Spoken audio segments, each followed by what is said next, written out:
So we are starting on an adventure.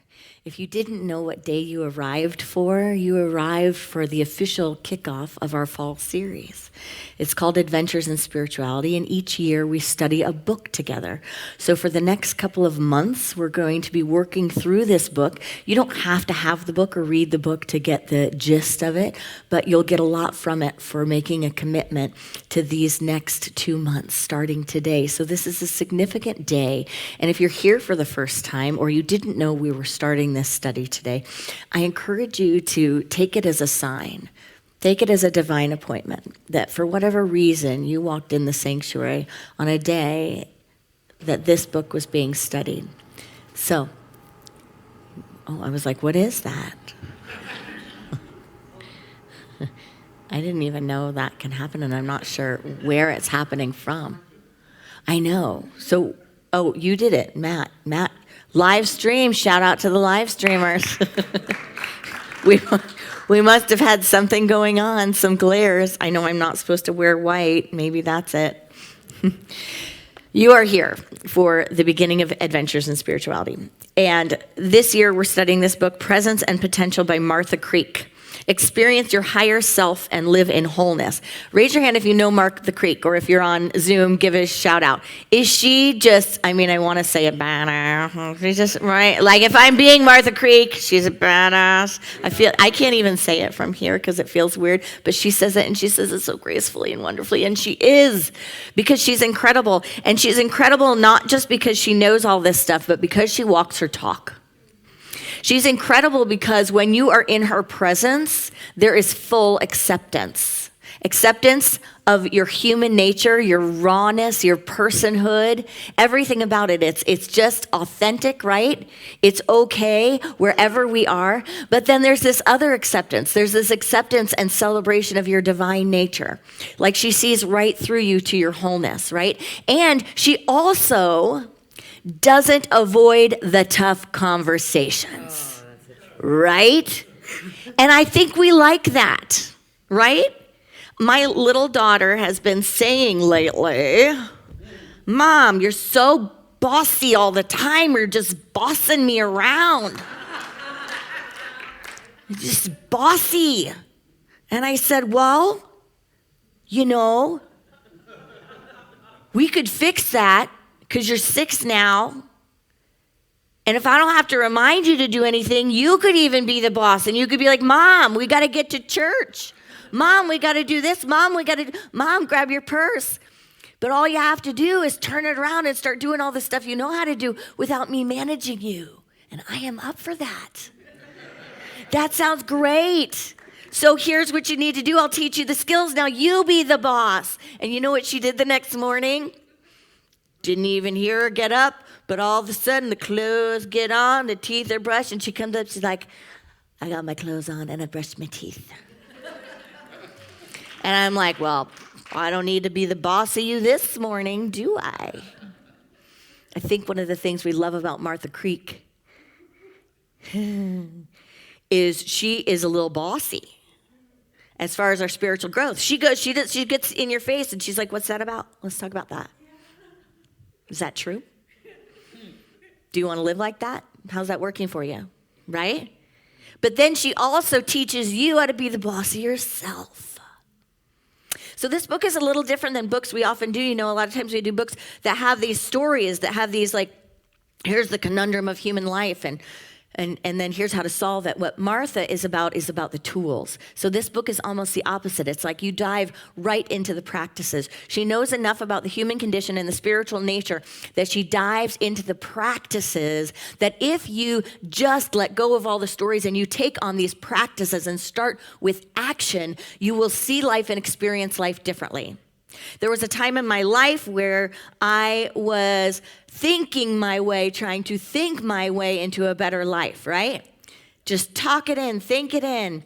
And a friend said to me, sometimes, Erin, you cannot think your way into a better life. You can only act your way into better thinking. Yeah. Probably saved my life on a few levels, right? Because I started looking at my actions instead. Stop looking at what I wanted something to be like, what I was thinking about, right? What the mind was doing, which is so unity, and I reversed it. So a person that thinks like I would like to be thinking, or that's life is like this, is going to show up and do X, Y, Z instead. So I started acting my way. I stopped listening to what people say as much, and I started listening to what people do. You know what? You may talk a good growth story, but we are actually in the same circle, right? I had a therapist tell me that. I was like, oh, but there's growing happening, but this is, and every time this is what happens, and this is the conversation. And the therapist looked at me and was like, that's not growth. Nothing's happening. Nothing's changing. That's all talk. So I started acting my way into better thinking. And I think that's what Martha calls us to. She calls us to do the work, and we're here to deepen and do the work in a supportive spiritual community, a practical spiritual community. These are her treasures. So I invite you to commit through September and October, and to also invite other people, whether they're in another state, it doesn't matter. They can join in our virtual sanctuary on Zoom, or they can watch the live streams later. But get a buddy, get a partner, get a group, and take this work and make it real. We are a community, not just a community of faith. That's an old term, a community of faith, but we are a community of practice, right? That's a distinction. That's the new thing. It's a community of practice. And from Martha's own words, her invitation, she says, my invitation is for embodiment of the practice, not just in theory, right? How many times do we know something? We've read the book. We've done the, videos or whatever, ad nauseum, right? But it's the work. It's the work that makes the difference. It's actually reflecting on our own minds. It's actually putting it all into actual practice. The promise of completing this work, this round, this fall series, is a greater connection, she says, with others and greater peace within the self. What I know about unity is not a Sunday church. Unity is a lifestyle, and it's a way of mind. And it's an awakening to recognizing that which we can impact and influence, that which we are bringing to this life, and the framework through which we get life back. So we get to awaken to our power when we engage in these practices. Eric Butterworth says, the greatest mistake is in believing that we are only human. We are human in expression, but divine in creation and limitless in potentiality. He says, why be an average person? All the greatest achievements in history have been made by strong individuals who refused to consult statistics or to listen to those who could prove convincingly that what they wanted to do, and in fact, ultimately did do, was completely impossible. There's some statistics saying people don't really change in adulthood. You know that? Right? People don't really change in adulthood. They are what they are. But if you know anything about science, if you know anything about neuroplasticity, if you know anything about recovery groups, if you know anything about dramatic and drastic life changes, it's not exactly true, is it? It's a statistic. I would bet you if they did the statistics in unity, I bet it would look different in what shifts. Reverend Mary Wood, sitting there, could tell you. She has an incredible life story of growing up as a stutterer and then awakening to that she did not inherit this and healing it and taking her life in an incredible direction rather than saying this is how things are. And so many of us in this community have done that. So let's dive in, because right now, this book is perfect. It's so perfect because we are in a collective consciousness, aren't we? And has anyone in this collective consciousness been challenged by some of the thoughts going on in the world around us, the world within us? Anyone a little uncomfortable with how things are going? Anyone have any anxiety about the next few months?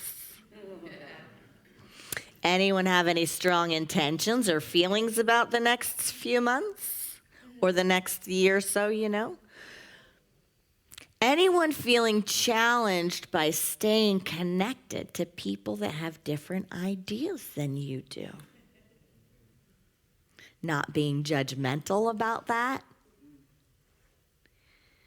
Regulating your own anxiety about that?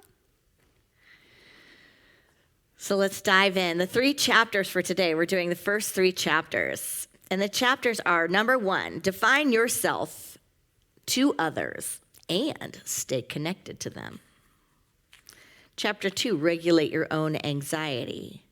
Chapter 3, keep a clear distinction between facts and feelings. See, there's no fluff, is there? No fluff about it. It's Martha fluff free.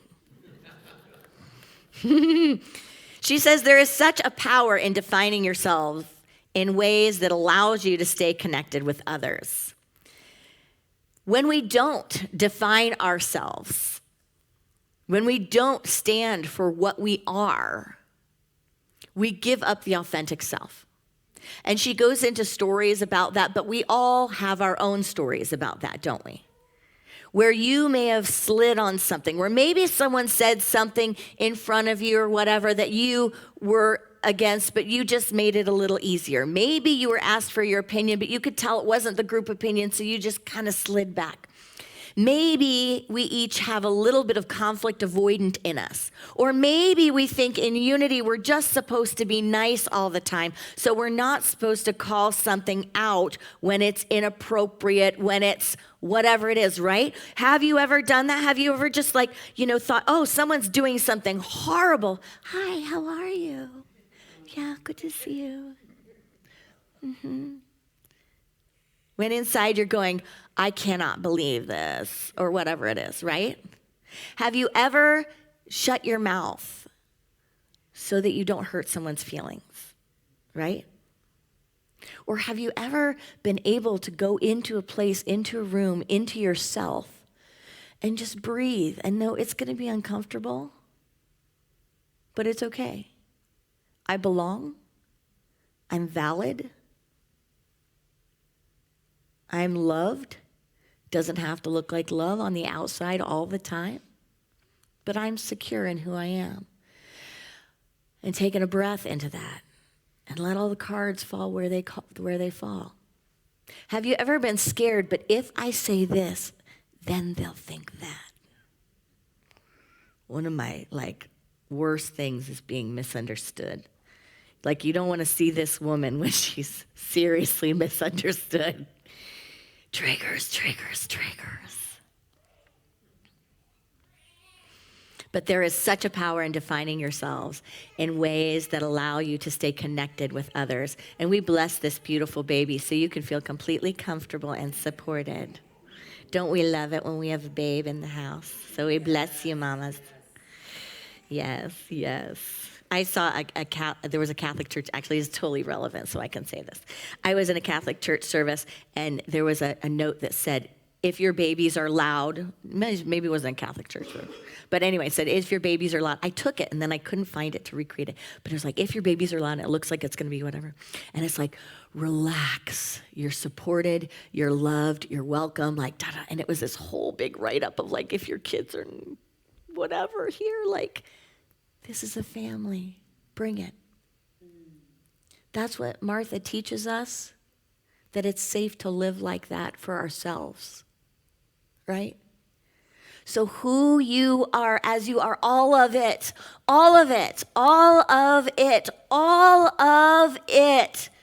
Some of you are still putting, but not that part. No one wants to see that. No one wants to know that. If they know that, I'm not okay.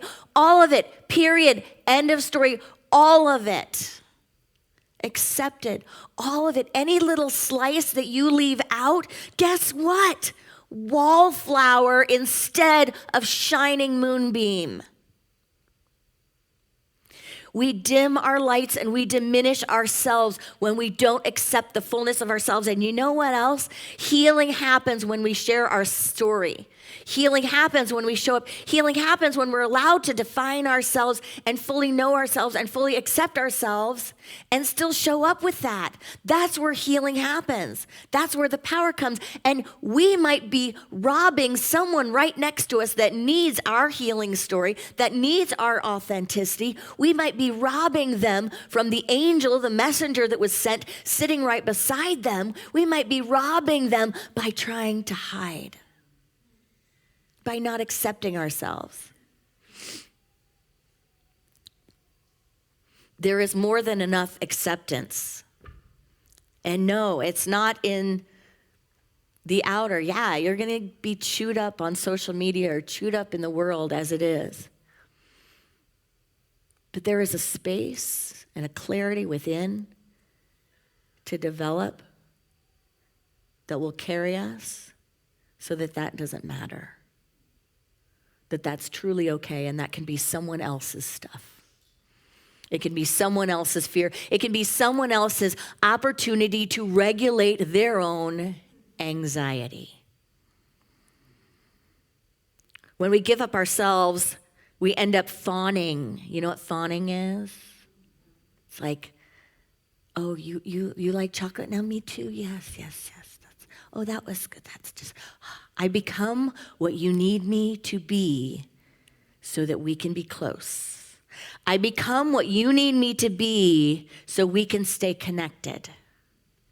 I become what you need to be so I can fit in this, and you fill in the blank. Family, relationship, marriage, society, organization, ministry, whatever it is.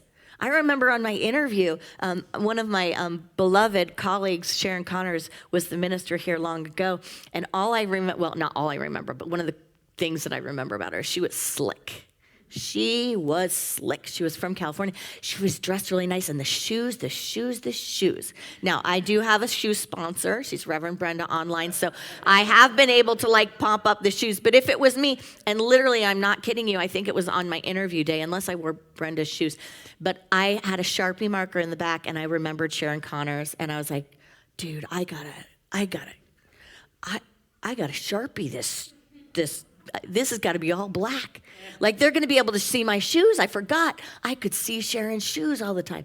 And I remember saying to them, listen, just up front in the interview, I'm holding the space for the best fit, not for me. I'm holding the space for the best person for the position, whoever that is. If it's me, great. If it's not, I'm holding that with you. But what you need to know about me is that I'm a little disheveled.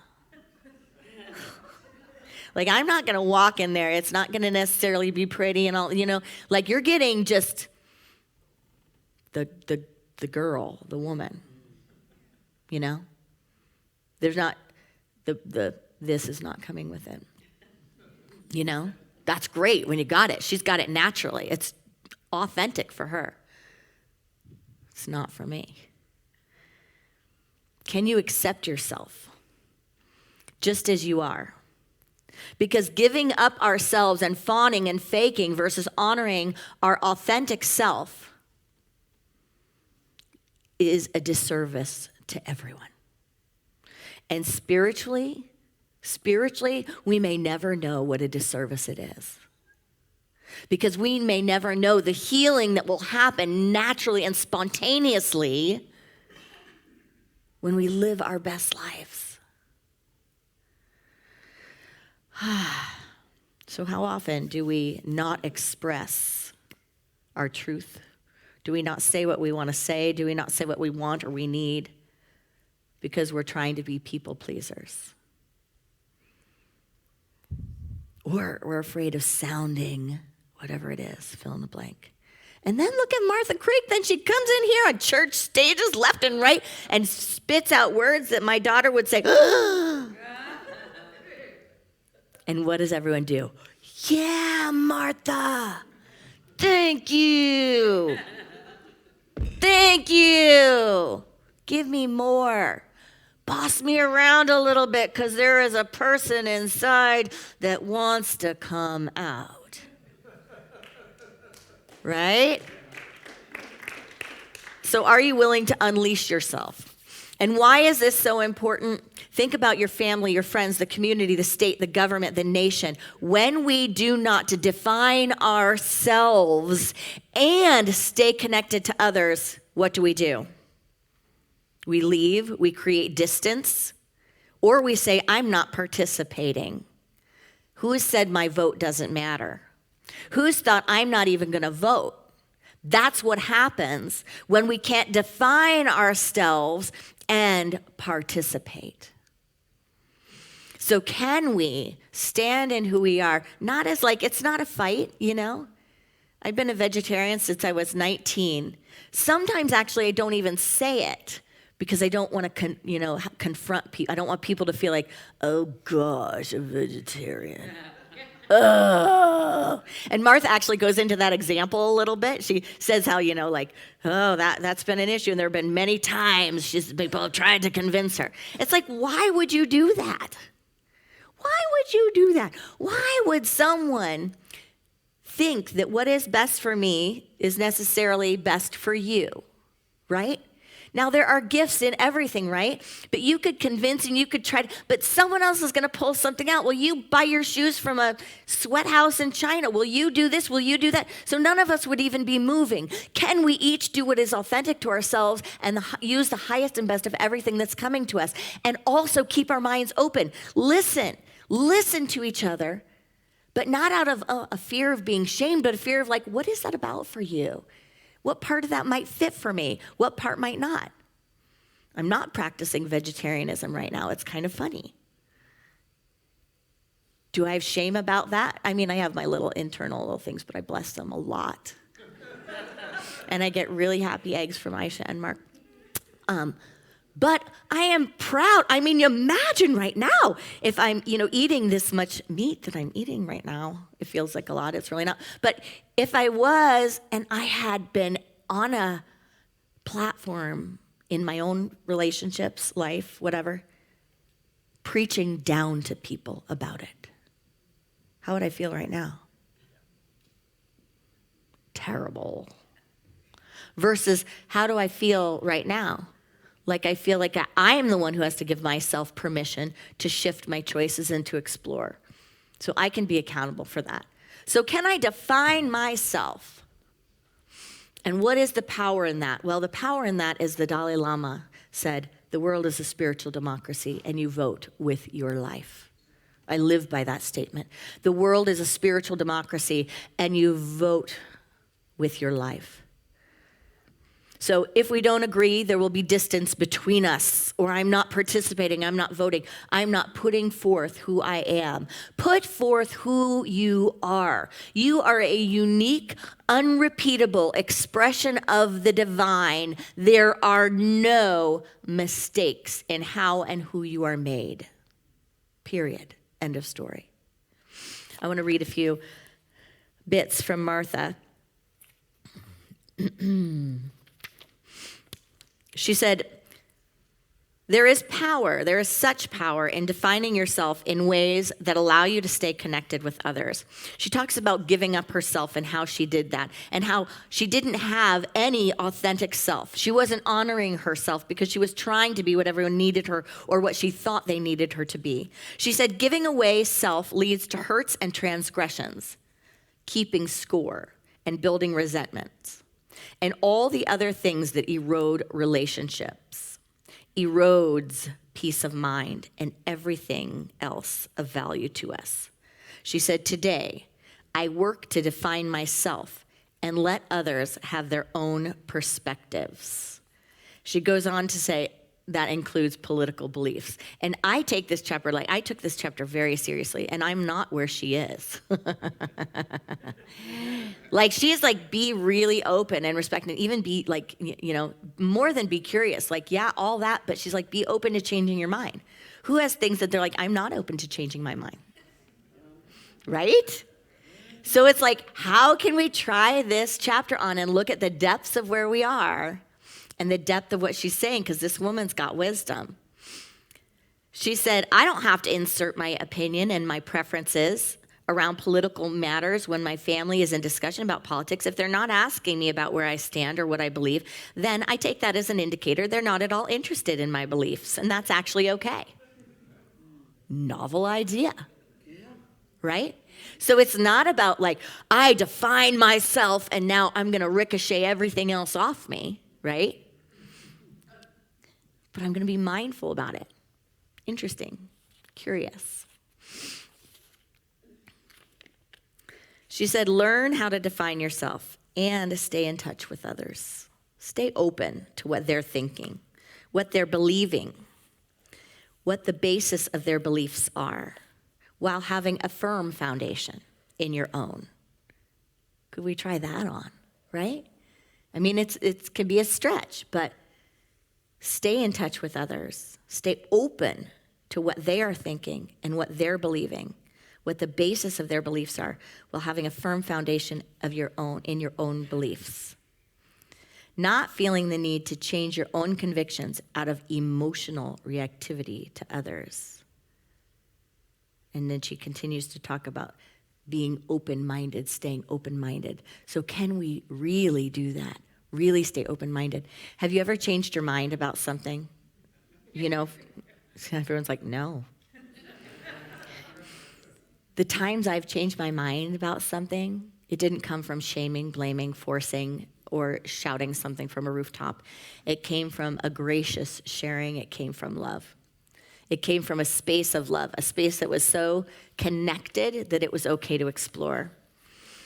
The next is regulate your own anxiety. Amen? Amen. Woo-hoo.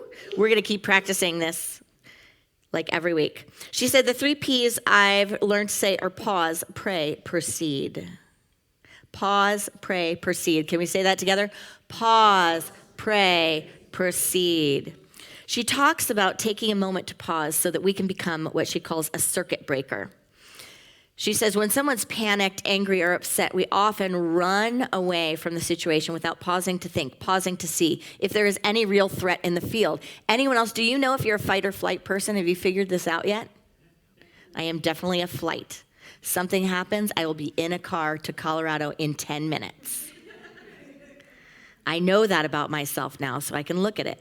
Is there a reason to be running or stampeding or leaving a scene? Without the pause, we live from a regressed state. We are living in the animalistic brain, the reptilian brain, the teeny tiny part of our brain that only has a repertoire of 3 options: fight, flight, or freeze. That's what we're dealing with. She says, the power of a reaction that is so innate, so instinctual, so automatic. Saying, regulate my own anxiety is no little thing.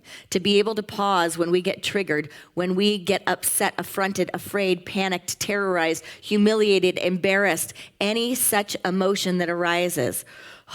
Our task is to create an automatic pause in the situation, in our reaction. So before we speak, pause. Before we defend, pause. Before we go to war with another, pause. Before we go silent or withhold, some of us need to listen to that one. Pause. Whatever our patterned way of being is, pause. I want to show you a video.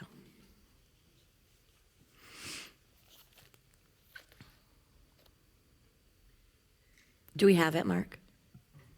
I think we do.